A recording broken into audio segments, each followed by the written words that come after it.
This is Karen with newclevelandradio.net, and it is time for Avoid the Maze. Avoid the Maze is that podcast where we talk about our journey in life, the journey that we think should be so perfect. But you know what? There is no perfection in life. And that's the exciting part of it, is that we get to recreate things through our challenges. Our guest today is ST Rappaport, and ST is a coach. And we've had a lot of coaches on, but you know what? Everyone does it a little differently. So, my first question to ST is, where did you get this idea that you should be a coach? Oh, thank you so much for having me. First of all, I'm Sure. excited to be here speaking with you. Um, I don't know if it ever came in that like I want to be a coach specifically. I always knew I wanted to help people, but I knew it wasn't going to be a teacher. So I was like, how else could it be without it being a teacher? And I guess that part of it is that coaching aspect. I always felt like in my own life, like just in personal with friends, like so my superpower was asking people questions to help them get to the answers themselves. And that's what coaches do. Coaches don't especially teach you and tell you. Coaches believe that they have the answers inside of you and will help you get just pull out those answers. So I guess it just like fell in and the title of a coach is a coach. Right. But yeah, that's how it came about. It's interesting because you mentioned the word superpowers. And most of us, when we're asked, um, what is your superpower? What are you really good at? Um, what is it that you really want to do in life? A lot of us just sort of sit around and go, oh, well, I just want to do what I want to do. And it's like, well, no, that's not an answer. And one of the things you said at the beginning was you wanted to help people, but you knew that would not be in teaching. And I used to be a senior rep at a college, and prospective students would all come in. They all wanted to be a nurse because they wanted to help people. And I would sit there and go, you know what? Am I helping you? And they said, yes. And I said, I'm not a nurse. So we all have that power in us when we're doing something that we love and understand, and we can help each other. And I think that's really important. So kudos to you for not wanting to be a teacher. I didn't want to either. I certainly understand that. I love kids, but I could not stand up in front of a classroom every single day in front of 30 kids, no matter what their ages are. So when you talk about superpower, and it's still difficult for me when somebody will say, what is your superpower? It's like, I really have to think hard. Is it difficult for you to come up with it? I think in the past it used to be, but once I identify it because it is so true. So how do you identify it? I think that it's part of the challenge is because superpowers usually come so naturally to you that you don't even think of it as a superpower. So if someone's listening is like, I don't have a superpower. I know you do, but it's such an easy thing for you that you don't even think it's a superpower.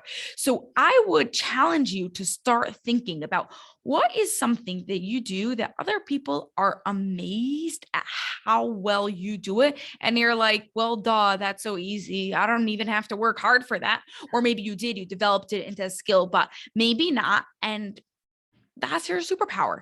That is something, it might be small, it might be tiny, but it is something that could, if it is worked on and developed and it could grow into something really, really big because it is your superpower.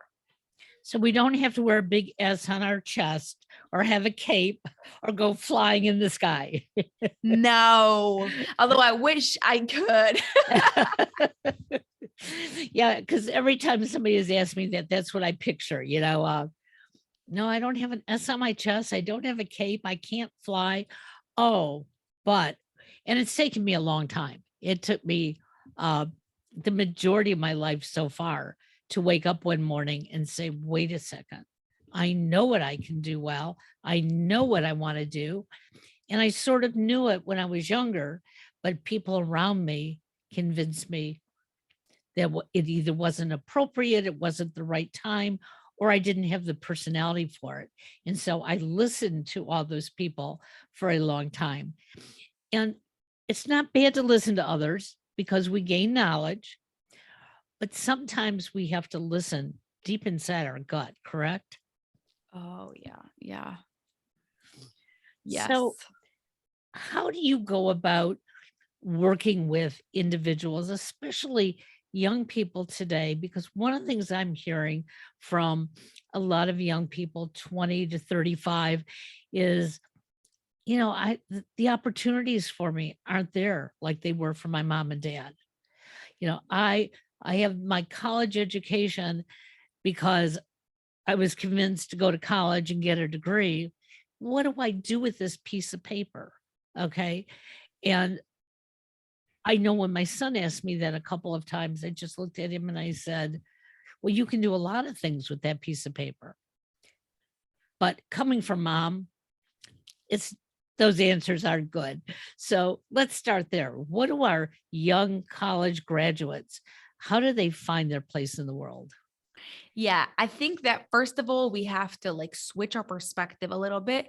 It may have seemed like your parents had a lot of opportunities today, but if you actually stop and think and you realize what you have holding in your hand could actually do. So even if you have no job and you're making no money right now, you could open up a social media account. I would suggest right now you start with TikTok because that's going to get you the fastest growth right now, and just share whatever knowledge you learned in college or in your profession or whatever else you're doing, and just get yourself out there.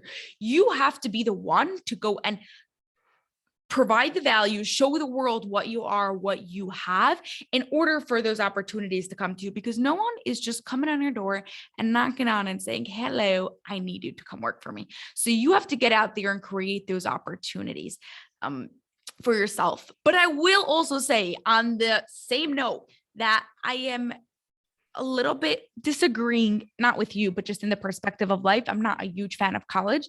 And even if you did go to college, and especially if you felt that you didn't want to and you were so cool, did it because that's what your parents wanted you to do, don't feel like you actually have to work in that field. Like, it's fine. You got knowledge, you got an experience. Just the fact that you went through college gave you a lot. And it's okay if you don't use that piece of paper and go and do something else that you actually enjoy doing. Well, and they say that if you work at something that you really enjoy, it's not work. And Oh, I'm a proof of that. so give us a little bit about your background because, I know I grew up in a different era and it was if you're going to go to college, you're going to get a degree and you're going to use that degree. And if you don't, well, shame on you. But I sort of agree with you that you can have a degree today, but maybe that piece of paper doesn't get you doing exactly what you want to do in corporate America. But you can do what you want to do outside of corporate America. So how did you figure this out? In what way? For my own personal Yeah, experience? right. Yeah. Okay, so let's first backtrack and say that I don't use my degree. I just have a BA. I didn't go further than that, specializing in psychology. It was like a bit of a backstory of how I got into it. I don't know if if you want me to go into it, I don't mind sharing it. But I got into doing what I do. What I actually do works on the cognitive functions of the brain, meaning I'm not your typical coach that's just like asks you questions to help you figure it out. I'm the coach that will rewire your brain to help you actually think differently. And for that, I had to get trained in just like certifications and stuff, quite intense trainings, but not actually college.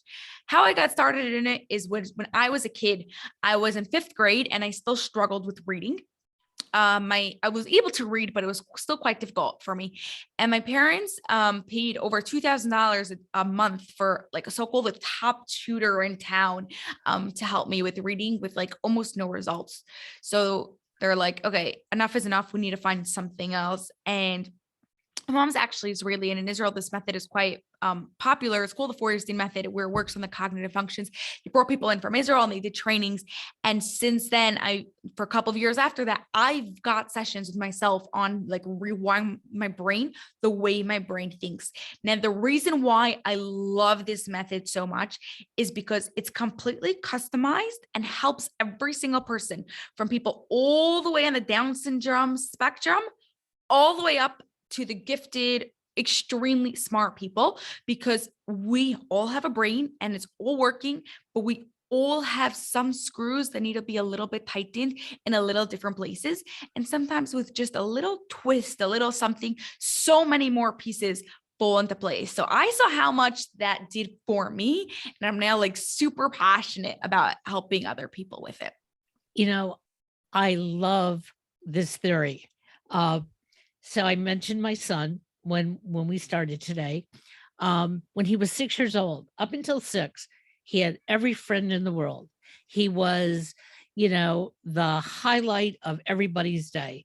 I can't remember too many times when I felt that, I had to actually yell at him for anything. But at 6 years old, he was identified as being on the autism spectrum. And I'm almost sorry that they ever told us that, because it changed everything. It meant we looked at him a little differently. Not that we didn't give him all the same opportunities, but we started making some excuses when his brain was wired differently. And it took up until his 25th birthday for him to like look at us, look at himself in the mirror, shake himself off and say, wait a second, I may be thinking differently, but that's okay. I can still do everything I want to, which we encouraged. But again, he didn't want to hear it from us when he could hear it from himself. And so I see that huge smile on your face, because I also realized at about that time that I'm totally wired differently. I had been a do it now person. It had to get done now. I had to please everybody. I had to just do it. But I looked at how he was making his changes, and I thought, you know what? It's time for me to make some changes. If something doesn't get done now, doesn't get done. So tell us a little bit about this training and certification so that our listeners can sort of understand it better. Okay, so you want like the understanding of how the actual method works, just Yeah, so if you yeah. can, if you can share that, sure. Yes. Okay. So when we talk about the concept of thinking, we usually think of it as one big thing, right? Currently, I am thinking. But really, thinking is made up of 28 cognitive functions. There are 28 parts, 20 skills, so called, that make up thinking. Now, we all have weaker ones and we all have stronger ones. However, these stronger ones and weaker ones affect all other areas of our lives. Okay. So if you could, one cognitive function is weak, then so many areas of your life could be frustrating for no particular reason. I'll give you an example myself. Similarly to what you were saying, maybe you could relate to this, maybe not, I don't know. But also, I also had at a certain point, I needed to do everything now. Now, the reason why I needed to do everything now was because my brain couldn't say, okay, this thing is important, but this thing is allowed to wait on the back burner for a couple of moments for the right minute. It was becoming so crazy that I would literally go, let's say I had something to return I had to go drop it off at UPS because I had something to return, right? And I knew that tomorrow another order was coming. I might have to return something from there. So I'm gonna have to go to UPS today. And I won't wait until tomorrow to get the other order. I would go to UPS today because it has to happen now. And again, tomorrow because it has to go I have to go again tomorrow. Or if let's say someone would ask me to do something, I would literally stop in middle what I was doing to go and help that other person. Not so much because I wanted to be like that good girl, but rather because my brain simply didn't understand that it's okay. It could wait 5 minutes or even 5 days, depending on what it is, until it's the right time to happen. Now, it doesn't mean I was dumb. It doesn't mean I was stupid. I was able to get a ton of things done that way because nothing was able to wait. But it also wasted a ton of time because nothing will happen if it waits a couple of minutes and you could actually focus on it totally, or do it together while you do other things of the same thing. So that was one cognitive function. It is part of categorizing. It's part of one of the cognitive functions. It's like grouping things together. And my brain had a hard time grouping those things that caused so much like wasted energy and time and money just from like being so drained of constantly having. Now, once I was able to fix that, I was able to work on it. I was able to use different strategies. Now my brain knows it's okay. It can wait. It's not even hard for me anymore because I've literally done different exercises and implemented things that it's changed in the way my brain is wired that I almost don't have to think about it. I now look back and see how like I almost feel stupid. I know like I'm not, it's because of the way my brain was wired, but I almost feel stupid that like I was doing something so crazy before. So what we do is, as the coach, I help you with a client trying to figure out what those cognitive deficiencies are and strategies so that way you could change them both during the session, but more importantly, out in everyday life and work with friends, with family and things like that. And, it's interesting because we all have things that are deficient in our life, but we believe it's only us. Oh, yes. It- Yes. Yes. And I know I was like that most of my life, I'd come home and I would say to myself in private, well, I can do this. And I would have this whole list, I'm just as good as Susie and Joe and everybody else. But yet I'd walk out of my room and I would see them as being more efficient and myself as being less efficient. And then labeling myself as sometimes, boy, I'm stupid. And when people would look at me and say, you shouldn't say that, I didn't feel like they were right. So I rewired my brain, but not in probably the proper way. It was more of, you know what? I can't do this anymore. I am causing myself to feel sick. I'm causing myself to feel sad. I don't have to be. That person over there isn't any better than I am. In fact, they may know things that I don't know, but I know things that they don't know. Yeah. Yes. Yes, exactly. That's why it goes back to that superpower in the beginning. What is your superpower and your strengths? You always want to work together with your brain, not against your brain, and work out things so you're living your best life. So when I look at, you said there's 28 Cognitive functions. Yeah. cognitive functions. So give me another example. Give me another cognitive function that maybe we can all relate to. Yes. So one really big one that people struggle with a lot is called blurred perception. That's a deficiency. The cognitive function and the positive of it is called focusing and perceiving. Is that when we see a lot of things, then we get overwhelmed and we don't know where to start. Okay. Now, on a really basic level, this could come out in like people who, when they start reading a page, they don't start at the top of the page. They start somewhere randomly in the middle because there's so many words for them and their brain just doesn't know where to begin. More commonly, it happens when we have a big task and we just don't know where to do. We don't know how to do this. Maybe you have to organize your closet, or you need to cook for a big meal or plan a party, or your boss gives you a job or something and you're just overwhelmed. I don't know where to do this. The blurred perception, you just see it all in a blur. So you're going to want to train your brain to see it in a clear way. Now, there's a few different things, different strategies that you could implement. So one of them that I like to start with is called making a starting point. You don't have to know the entire thing of what's happening. If you're, let's say, cleaning your closet, you don't have to know exactly what how you're going to go and organize your entire closet. You could start by using this point. You're going to start with these drawers, this section, this part, and then continue moving on. If you are doing this really big task from your boss, you're saying like, okay, what's the first thing I have to do here just to get the ball rolling?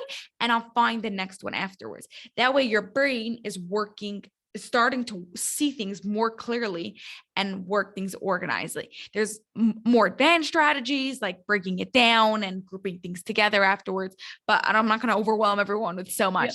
Yeah. But that's another very common one. I mean, they're all common. I'm going to go every single one. I would say they're very common, but I think that one is easy to understand because we all get overwhelmed at times, and many, many times it's simply because we just don't know where to start.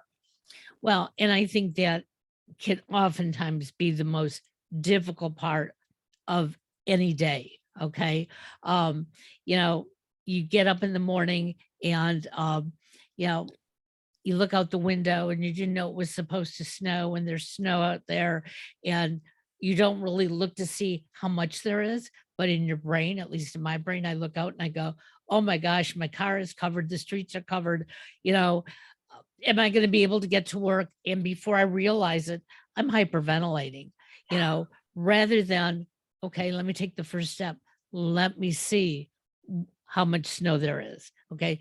Let me then, once I see how much snow there is, take that next step. But I was like that person in the most of my life where I would look outside and now I'm overwhelmed. Oh, it snowed. And it could have been a dusting compared to, 10 feet of snow or whatever. Right. And then even if there is 10 feet, it's like, okay, so how am I dealing with it? What's the starting point? Maybe there's no school today, so I need to first find out if there's school, or maybe I need to first shovel my steps. I don't have to worry about my car until I shovel my steps, or literally making it easier for your brain so it doesn't just go, oh my gosh, I don't know what to do here. Absolutely. So you sort of fell into coaching because it helped you, so to speak. You saw that, hey, I don't do things like everybody else, and that's okay. And I don't think any of us do things the same way. Okay, we believe they do. Okay, and I think a lot of us have been taught that in school, especially when I was growing up. You know, you all went to school for the same amount of time and we all got the same assignments and we were all expected, to get, the same results. And if you didn't, either you were a brainiac or you were dumb. Okay. And I was never a brainiac, but I did feel dumb a lot of the times, even though I was right in the middle. So when students today are coming out of school is a little bit different. Education has changed quite a bit. And we have more opportunities to fine tune what we're learning. So what do you say to that person who comes out of college? In the next couple months, there'll be a new graduating class and they're going to have a piece of paper in their hand and they're going to be so excited, but they have no job offers. How do you help them move forward? Because like you said, it takes one step to keep going. Yes. Yeah. I think first of all, actually today, obviously it depends what field you're in, but it's a little bit of the employees field, and employees gain over the employers. So people who are graduating in just a couple of months have a little bit of upper hand. So just think about that. If it's hard, imagine how much more harder it could be. But in general, we especially in college where it's like you're following this path, you have to take these classes and do these tests and do these assignments, then your brain is very much following a very specific order.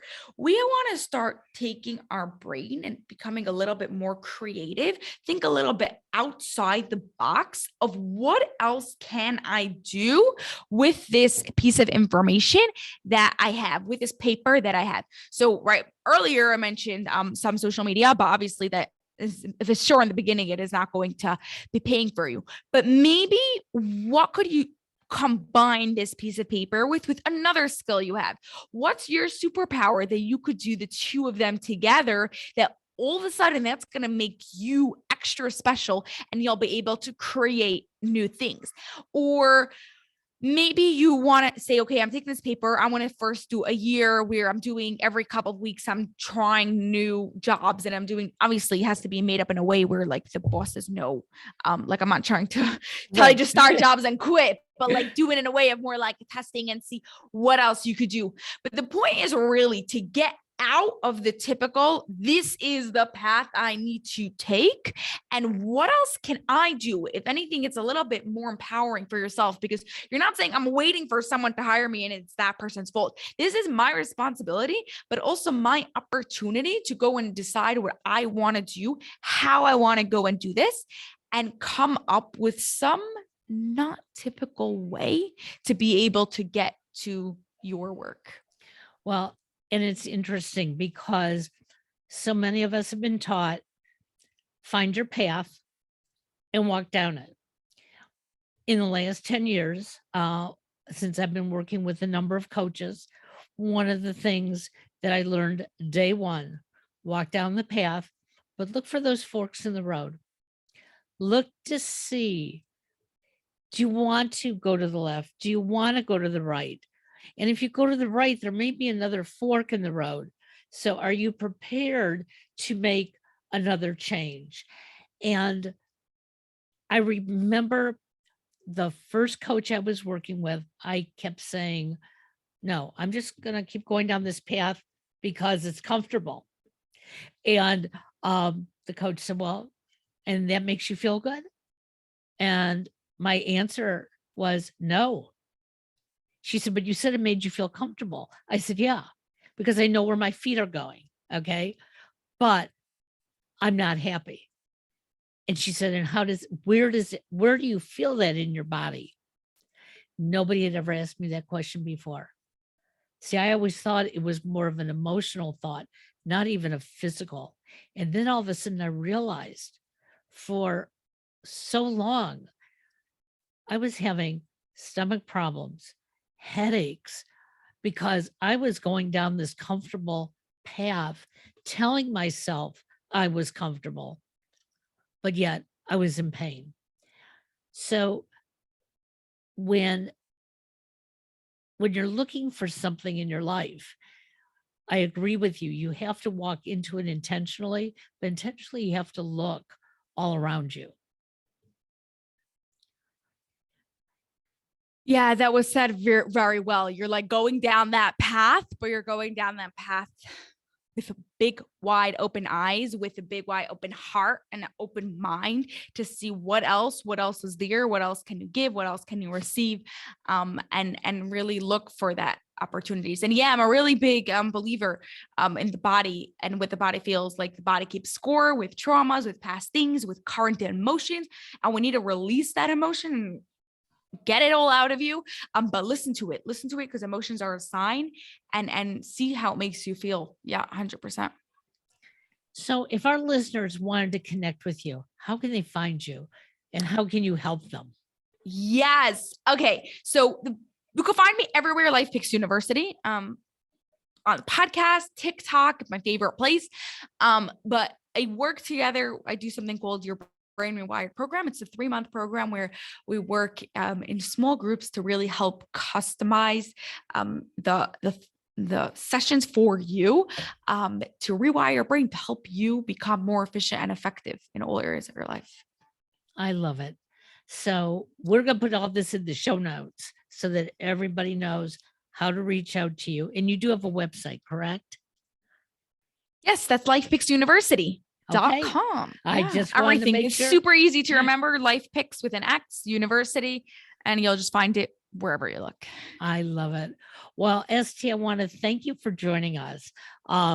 Even reading your bio, I was amazed by it, but I'm even more amazed by um, the guidance that you're providing um, and the cognitive aspect of it. Because I will tell you, uh, I've been through therapies, my son has been through therapies, and until both of us actually started working with a cognitive therapist, did we start to understand, that we had the choices that we could make and what a difference it makes in life when you are making those choices for yourself.